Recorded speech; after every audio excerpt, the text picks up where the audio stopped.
If you read the Gospel of Luke, you've already seen the answer to one of the biggest mistakes I've seen Christian manga and comic book creators make. But before I tell you what it is, let me tell you what not to do. Don't create your comic or manga and just hope for the best. That's like trying to hit a target blindfolded.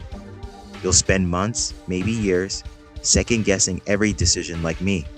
Or worse, you'll finish your comic and no one reads it.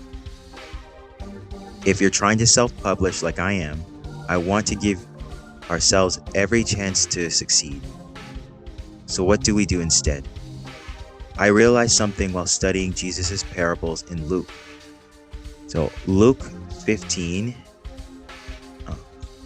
verses 1 to 3 says that tax collectors and sinners were gathering to hear Jesus.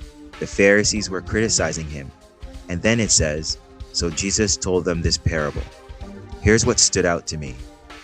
Jesus always knew who he was talking to. He didn't tell random stories to random crowds. He spoke directly to the people in front of him. That's the key. Before we start our comic or manga, know the audience. Because we can't just tell any story that comes to mind and expect people to read it. We have to know who it's for. Then tell a story just for them. Japanese manga publishing is a great example of this. They don't just publish manga, they publish for specific demographics. Different ages, different genders, different interests. They know exactly who they're targeting, and they create stories for that person. So let's also be intentional with our storytelling. So ask yourself, who is your comic for? Be specific. Is it for teenage boys, young Christian women, kids, young adults wrestling with identity, parents? Pause this video and write it down.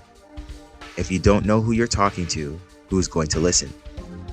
God has given us a gift for storytelling. Let's steward it wisely. No more shots in the dark. Let's aim on purpose. Thank you for watching and God bless.